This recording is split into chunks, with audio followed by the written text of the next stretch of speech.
Saya Zulkifli Z, guru SMA Negeri 2 Batanganai, sebagai calon guru penggerak Angkatan 11 Kabupaten Padang Pariaman tahun 2024. Pada kesempatan ini saya menyampaikan tugas modul 11, yaitu koneksi antar materi, kesimpulan, dan refleksi modul 1.1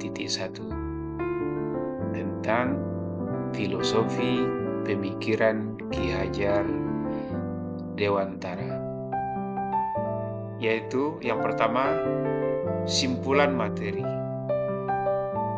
yang kedua adalah pemahaman sebelum mempelajari materi, yang ketiga pemahaman setelah mempelajari materi atau modul, dan yang keempat rencana tindak lanjut setelah memahami modul atau materi. Kemudian penjelasan dari materi tadi, yang pertama adalah tentang pendidikan dan pengajaran. Kemudian tujuan pendidikan dan pendidikan yang menuntut. Yang ketiga, kodrat alam, kodrat zaman, dan azas trikon. Dan yang terakhir adalah budi pekerti. Tentang pendidikan dan pengajaran, menurut Ki Hajar Dewantara, pengajaran adalah belajar dari pendidikan. Pengajaran merupakan proses pendidikan dalam memberi ilmu atau berfaedah untuk kecakapan hidup anak secara lahir dan batin.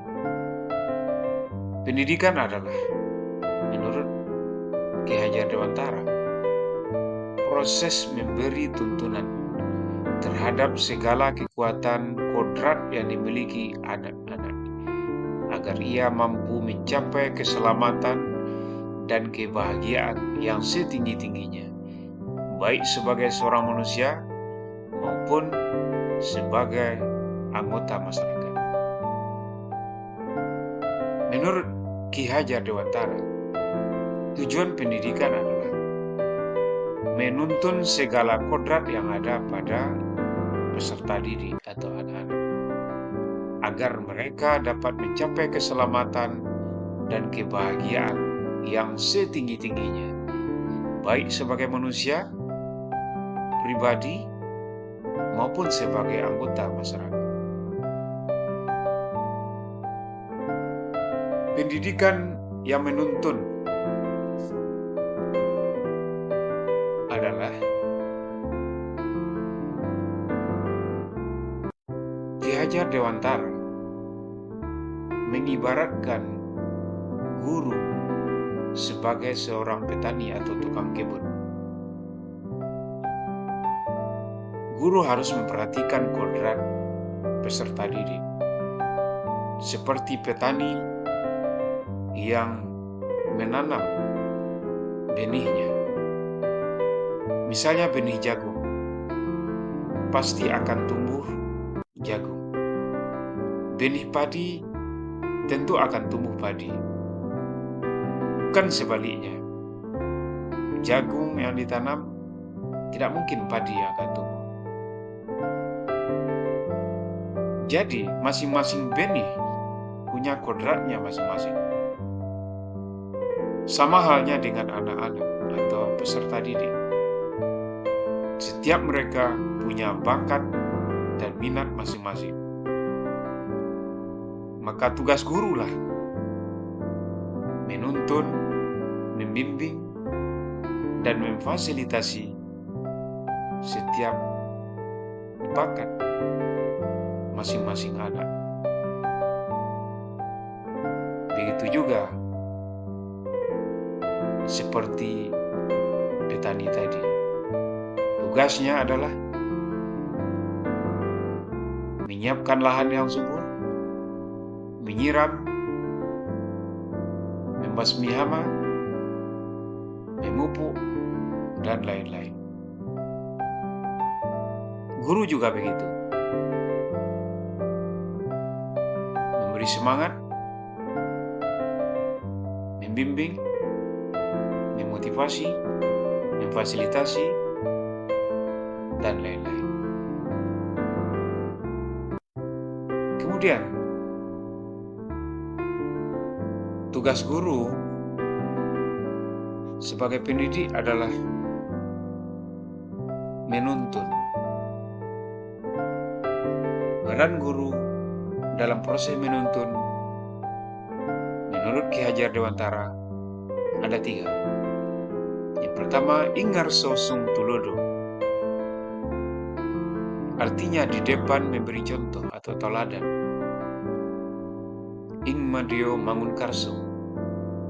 Di tengah membangun kemauan atau membangkitkan motivasi. Tut huri handayani. Dan apabila belakang guru itu memberi dorongan atau semangat. Kemudian, guru juga harus memperhatikan kodrat alam dan kodrat zaman dalam menuntun peserta didik. Anak bukan sebuah tabula rasa. Peserta didik bukan tabula rasa. Mereka bukan kertas kosong yang siap ditulis apa saja. Namun, seorang anak sudah membawa kodratnya masing-masing. Ibarat selembar kertas. Di kertas itu seorang anak sudah ada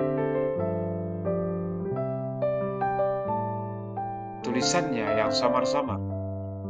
Maka tugas pendidikanlah yang menebalkan tulisan yang samar-samar itu sehingga menjadi jelas dan bermakna. Kemudian tentang kodrat alam, pendidikan menyesuaikan lingkungan alam dan sosial anak-anak atau peserta didik. Begitu juga kodrat zaman. Pendidikan juga menyesuaikan dengan zaman anak-anak tersebut. Kemudian azas trikon, yaitu pendidikan bergerak maju dan berkesinambungan.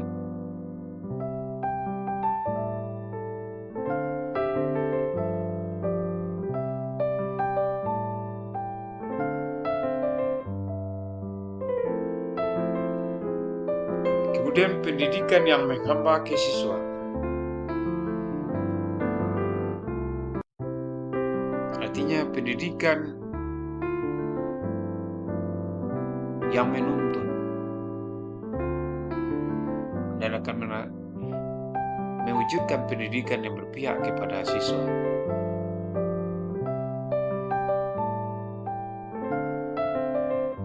Kemudian mengenai budi pekerti. Budi pekerti adalah bersatunya atau perpaduan yang harmonis antara gerak, pikiran, perasaan, dan kehendak, sehingga menimbulkan tenaga dan semangat. Budi pekerti mengandung cipta,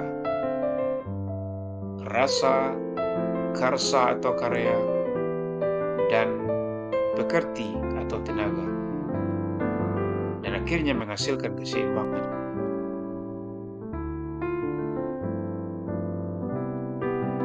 Baik, saya menyampaikan pemahaman saya sebelum mempelajari modul atau materi 1.1. Saya beranggapan bahwa pembelajaran berpusat pada guru. Kemudian, guru mengejar ketuntasan materi. Kemudian, menyamakan standar penilaian untuk semua peserta didik. Yang keempat, materi cenderung fokus dari buku paket yang tersedia. Yang terakhir, kurang memperhatikan kemampuan awal dan latar belakang peserta didik. Pemahaman saya setelah mempelajari modul atau materi 1.1.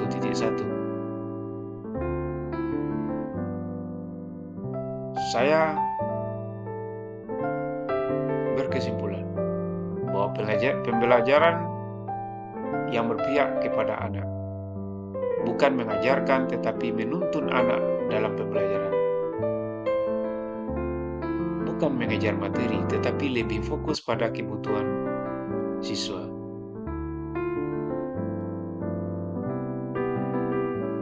Sumber belajar itu tidak hanya dari buku tertentu saja, tapi dari berbagai sumber sesuai dengan azas konvergen.